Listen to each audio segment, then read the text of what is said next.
Friends, ఈ వారం GK గురించి తెలుసుకుందాం. మాత్రం ఏంటంటే ముందుకి వెనక్కి ఎగరడం, గాలిలో ఒకే చోట నిలిచి కిందికి పైకి కదలడం వంటి సామర్థ్యం ఉన్నప్పటికీ హమ్మింగ్ బర్డ్ తన చిన్న కాళ్ళతో నడవలేదు.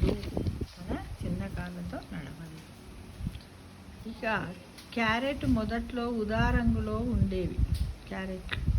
ఇప్పుడు చూస్తున్న నారింజ రంగు క్యారెట్ రకాన్ని డచ్ సాగుదారులు అంటే డచ్ దేశం వాళ్ళు 17వ శతాబ్దం నుండి పండించడం ప్రారంభించారట. ఇప్పుడుంది. ఇక విమాన ప్రయాణములో నాలుకపై ఉండే రుచిమొగ్గల పనితీరు 30% తగ్గుతుందట. అందుకే విమానములో వడ్డించే ఆహారం ఘాటైన రుచిని కలిగి ఉంటుంది. మనం ఫ్లైట్లో ప్రయాణం చేస్తూ ఉన్నప్పుడు మన నాలుకపై ఉన్నటువంటి రుచిమొగ్గలట పనితీరట 30% తగ్గుతుందట. ఇక క్యాన్లు వచ్చిన 48 ఏళ్ళ తర్వాత క్యాన్ ఓపెనర్ను కనుగొన్నారట. పూర్తిగా బయటకు చాపినప్పుడు ఊసర వెళ్ళి నాలుక దాని శరీరంకున్న దాదాపు రెట్టింపు ఉంటుందట. ఊసర వెళ్ళి అందరు చూసే ఉంటారు మిత్రమా. అది నాలుక బయటకు జరిపితే అంత ఉంటుందంట. ఇక జెల్లీ ఫిష్లో 95% నీరే ఉంటుంది. అందుకే నీటిలో వాటిని తొందరగా గుర్తుపట్టలేమట. మనం మనుషుల్లాగానే చేపలకు కూడా ఆక్సిజన్ అవసరం. నీటిలో తగినంత ఆక్సిజన్ లేకపోతే అవి ఊపిరాగి చనిపోతాయి. అప్పుడప్పుడు చెరువులలో కుంటలలో చాలా చేపలు చనిపోతే ఎందుకో అనుకుంటారు కదా. దానికి కారణం ఏమిటి అంటే ఆ నీటిలో ఆక్సిజన్ శాతం తగ్గిపోవడం.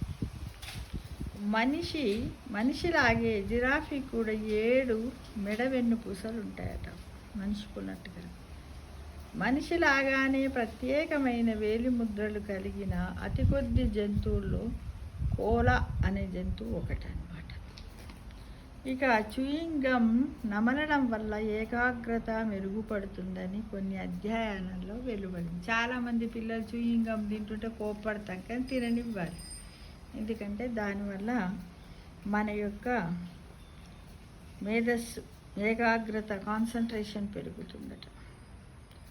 డాల్ఫిన్లు ఒక కన్ను తెరిచే నిద్రిస్తాయి. ఎందుకంటే అవి ఒక సమయంలో తమ మెదడులో సగభాగాన్ని మాత్రమే నిద్రపోనిస్తాయట. ఇక ఆక్టోపస్ ఒకేసారి 1,00,000 గుడ్లు పెడుతుందట. తల్లి ఆక్టోపస్ తాను తినకుండా వదిలేసిన గుడ్లను రక్షించడానికి 6 నెలల సమయాన్ని వెచ్చిస్తుందంట. ఇక